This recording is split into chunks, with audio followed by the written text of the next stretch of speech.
बहुत सी वीडियोस आपने देखी होंगी आजकल इंटरनेट पे जिसपे कहा जा रहा है कि भाई ये गेमिंग फोन नहीं है लेकिन नॉर्मल यूज के लिए ठीक है। तो आज इसका खुलासा करें। अस्सलाम दोस्तों, आप देख रहे हैं खालिद टेक्निकल चैनल। दोस्तों आज की वीडियो में हम करने वाले हैं सैमसंग A03 की अनबॉक्सिंग और एक क्विक रिव्यू। दोस्तों ये स्मार्टफोन पिछले 3 दिन से मेरे पास पड़ा हुआ है। कुछ स्मार्टफोन्स पेंडिंग थे जिसकी वजह से मैं इसका रिव्यू और अनबॉक्सिंग नहीं कर पाया।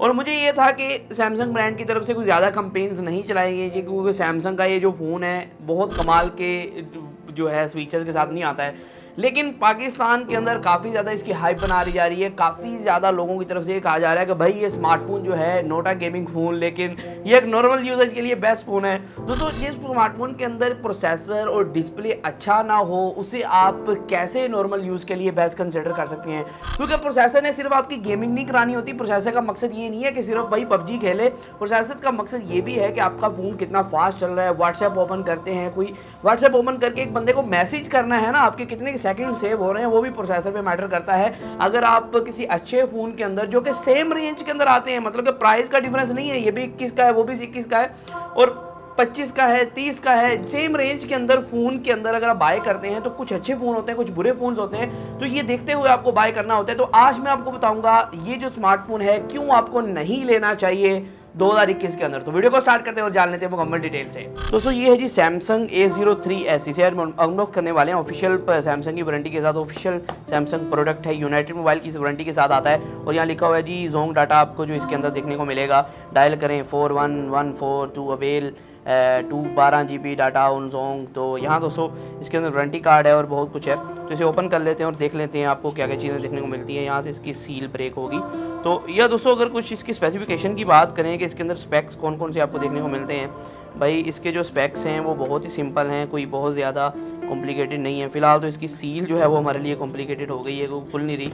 और यहाँ आप देख सकते हैं कोई स्पेक्स मेंशन है 4 GB और 64 GB के साथ आता है। और इसकी मार्केट प्राइस में ऊपर शो कर रहा हूँ। और दोस्तों स्टिल ये एक अच्छे प्रोसेसर के साथ नहीं आता है, इसके अंदर एक नॉर्मल प्रोसेसर आपको देखने को मिलता है। तो इस वजह से मैं इसे बहुत ज़्यादा रेकमेंड नहीं करूँगा, ना कि वैल्यूबल है।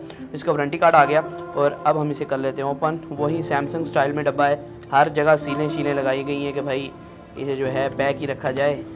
और यहाँ से हमने ओपन कर लिए सैमसंग का बॉक्स। और यहाँ दोस्तों अगर इसकी बात करें ओ भाई हम डब्बा फाड़ते जा रहे हैं हर जगह से।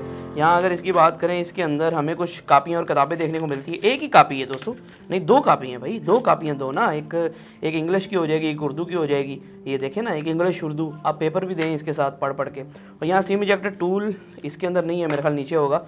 और यहाँ कापियाँ हम कर देते हैं साइड पे। अब मेन बात करते हैं फ़ोन की। फ़ोन आ गया, फ़ोन को ऐसे ही निकालना पड़ेगा और हमें इस पे रखते हैं साइड पे। कुछ आई में स्टिकर्स देखने को मिलते हैं। और दोस्तों यहाँ एक माइक्रो USB है, टाइप C है। यहाँ दोस्तों एक टाइप C की आपको केबल देखने को मिलती है। और सैमसंग का वही वाला एडेप्टिव वाला आपको एक अडाप्टर देखने को मिलता है जो कि 5 वोल्ट 1.55 वोल्ट 7.8। और यहाँ सिम इजेक्टर टूल होना चाहिए था, यहाँ कहीं सिम इजेक्टर टूल भी होगा। ये आपको एक इसके अंदर हैंड फ्री भी देखने को मिलती है जो कि अच्छी बात है। सैमसंग के जो नॉर्मल फ़ोन्स होते हैं उनके अंदर हैंड फ्री की फैसिलिटी भी आपको दी जाती है। और बाकी जो बॉक्स हो चुका है खाली। अब हम मेन चलते हैं फ़ोन की तरफ। और ये फ़ोन तो अगर इसकी बात करें फ़ोन की लुक आपको काफ़ी अच्छी देखने को मिल रही है। बैक की तरफ मैट प्लास्टिक है और इसको ऑन कर लेते हैं। साइड माउंटेड इसके अंदर फिंगरप्रिंट स्कैनर है। और देख लेते हैं फ्रंट साइड पे और बैक साइड पे आपको क्या क्या चीज़ें देखने को मिलती हैं। और नीचे की तरफ एक टाइप C पोर्ट है, 3.5 mm जैक है और एक माइक्रोफोन है और स्पीकर ग्रिल देखने को मिलती है। और राइट साइड पे आप देख सकते हैं यहाँ फिंगरप्रिंट स्कैनर आपको देखने को मिल रहा है। और ऊपर की तरफ आपको जो है एक वो कह सकते हैं क्या से कहते हैं बटन देखने को मिल रहे हैं वॉल्यूम अप एंड डाउन के। दोस्तों इस फ़ोन के अंदर 5000 mAh की बैटरी देखने को मिलती है। पहले तो हम इसकी स्क्रीन चेक कर लेते हैं। दोस्तों एक 720p स्क्रीन है और मुझे स्क्रीन की तरफ से, इसके डिस्प्ले की तरफ से काफ़ी ज़्यादा डिसपॉइंटमेंट है। काफ़ी ज़्यादा लो रेजोल्यूशन के साथ साथ इसके कलर्स बहुत अजीब से हैं। ये आप देख सकते हैं कलर बहुत अजीब से हैं। सैमसंग की अक्सर जो डिस्प्ले होते हैं वो काफ़ी अच्छे होते हैं, लेकिन इसकी नॉर्मल स्क्रीन आपको देखने को मिलती है जो कि 720p की रेजोल्यूशन पे आपको देखने को मिल रही है। और ये 6.5 इंचज़ का डिस्प्ले है जो कि ऊपर वाली साइड पे आपको नॉच के साथ आता है। और इसके साथ दोस्तों इसके अंदर एंड्रॉयड वर्जन 11 देखने को मिलती है आउट ऑफ द बॉक्स। उसके अलावा दोस्तों अगर हम बात करें इसके फ्रंट पे जो कैमरा आपको देखने को मिल रहा है, ये कैमरा सिर्फ और सिर्फ आपको 5 मेगापिक्सल का देखने को मिल रहा है। लिटरली दोस्तों आजकल के ज़माने में 5 मेगापिक्सल का कैमरा आपको यहाँ दिया जा रहा है। इसकी कुछ फ़ोटो सैंपल्स आपके साथ शेयर कर देता हूँ जिससे आपको अंदाज़ा होगा। और ये इसका एक फ़ोटो सैंपल है, मैं आपके साथ शेयर कर रहा हूँ। दोस्तों फ़ोटो क्वालिटी काफ़ी नॉर्मल है, बहुत अच्छी फ़ोटो क्वालिटी नहीं है, आप देख सकते हैं इस तरह कुछ फ़ोटो क्वालिटी आपको देखने को मिल रही है। 5 मेगापिक्सल के कैमरे से आप क्या एक्सपेक्ट कर सकते हैं, सिर्फ वीडियो कॉलिंग के लिए आपका यूज़ हो जाएगा, तो वो मतलब कि नॉर्मल आपका जो है कर देगा।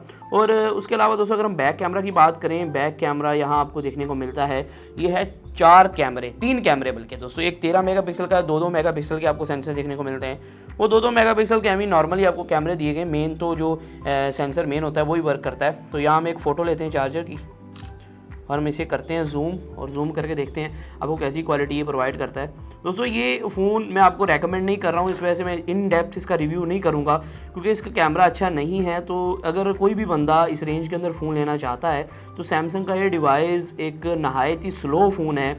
आपके सामने मैं दिखा रहा हूँ आपको कि भाई बहुत ज़्यादा स्लो फ़ोन है। अगर मैं सेटिंग भी खोलता हूँ, कोई भी चीज़ खोलता हूँ, दोस्तों इस स्मार्टफोन की अगर मैं बात करूं दोस्तों, सबसे पहला इसका ड्रॉबैक जो है, सबसे बड़ा मसला जो इसका है, फ्रंट की तरफ एक TFT पैनल है। दोस्तों TFT पैनल का मकसद भला क्या होता है? ये TFT पैनल है ना, इसका मकसद ये है कि भाई ये IPS भी नहीं है, मतलब कि आपको एंगल्स तो इसके नज़र आएंगे, एंगल सही से नजर आएंगे, लेकिन इसको जो शार्पनेस है, इसके जो कलर्स हैं वो उठ के नहीं आ रहे होंगे। आपको ऐसा लग रहा होगा जैसे फीके फीके डल कलर्स हैं। आप वीडियो में भी देख सकते हैं थोड़े फीके फीके कलर लग रहे हैं। उसकी रीजन ये है कि एक TFT पैनल है। सैमसंग का TFT पैनल वैसे ठीक ठाक माना जाता है, लेकिन इस रेंज के अंदर दोस्तों दूसरे स्मार्टफोन, दूसरे ब्रांड्स आपको जो है 720p IPS प्रोवाइड कर रहे हैं और कहीं कहीं तो आपको 90 हर्ट्ज भी मिल रहा है। तो यहाँ दोस्तों सैमसंग की तरफ से आपको 60 हर्ट्ज एक TFT पैनल देखने को मिलता है, जो सबसे पहला इसका ड्रॉबैक है। दोस्तों फ्रंट की तरफ इसके 5 मेगापिक्सल की सेल्फी देखने को मिलती है, जो कि एक वाटर टॉप नॉच के अंदर आती है। चलो नॉच को छोड़ देते हैं। यहाँ दोस्तों जो सेल्फी है 5 मेगापिक्सल की है सिर्फ, मतलब कि इसका रिजल्ट जो है बिल्कुल अच्छा नहीं होने वाला है। मैं कुछ सैंपल्स आपके साथ शेयर कर रहा हूं, तो एक नॉर्मल रिजल्ट है, सिर्फ वीडियो कॉलिंग के लिए ये रिजल्ट जो है ठीक ठाक आपको प्रोवाइड कर देगा।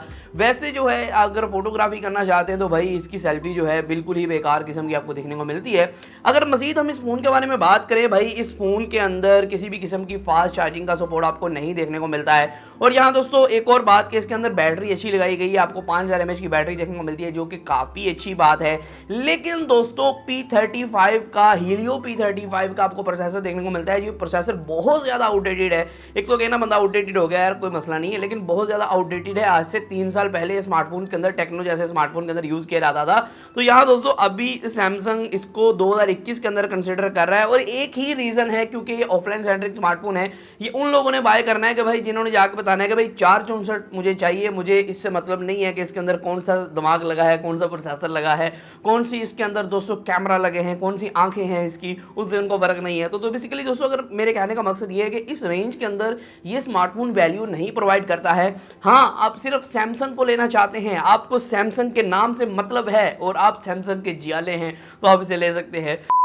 दोस्तों बेसिकली कहने का मकसद ये है कि अगर आप सैमसंग का फ़ोन इस रेंज के अंदर को बाय करना चाहते हैं तो जी हाँ दोस्तों, यही आपके पास ऑप्शन है और कोई भी ऑप्शन अवेलेबल नहीं है। और दोस्तों इस रेंज के अंदर हम बात करें, हीलियो G80 तक प्रोसेसर देखने को मिलते हैं, और इस रेंज के अंदर 464 के वेरिएंट के साथ 720p प्लस का डिस्प्ले और 6000 mAh की बैटरी, और साथ में फास्ट चार्जिंग का सपोर्ट भी आउट ऑफ द बॉक्स देखने को मिलता है। जैसे कि Realme C25s की मैं बात करता हूँ, वो इस रेंज का फिलहाल किलर स्मार्टफोन चल रहा है। और जो भी बंदा मुझे इस रेंज के अंदर पूछता है, मुझे ये रिकमेंड करता हूँ 20-21 के अंदर भाई Realme C25s ले लो, बेस्ट स्मार्टफोन है। और मैंने कई दोस्तों को रेकमेंड किया और उनके UI में भी कोई मसला नहीं है। तो अगर आपको इतना अच्छा स्मार्टफोन मिल रहा है जो कि इससे आप कह सकते हैं 3 से 4 गुना फास्ट है तकरीबन, तो आप क्यों इस स्मार्टफोन पे इन्वेस्ट करेंगे? दोस्तों लोगों की बातों पे ना जाए, ये स्मार्टफोन जो है बिल्कुल भी खरीदने के काबिल नहीं है इस रेंज के अंदर। साइड माउंटेड फिंगरप्रिंट स्कैनर है इसके अंदर, फ्रंट जो है इसका फेस अनलॉक है, लेकिन वो बहुत कमाल तरीके से वर्क नहीं करते, बहुत स्लो है। बेसिकली प्रोसेसर का काम होता है सब कुछ जो है उसको प्रोसेस करना, प्रोसेसर ही जब स्लो है तो भाई सब कुछ स्लो होगा ही। तो आज की वीडियो में सिर्फ इतना ही था, फिर मैं वीडियो के साथ। अल्लाह हाफ़िज़।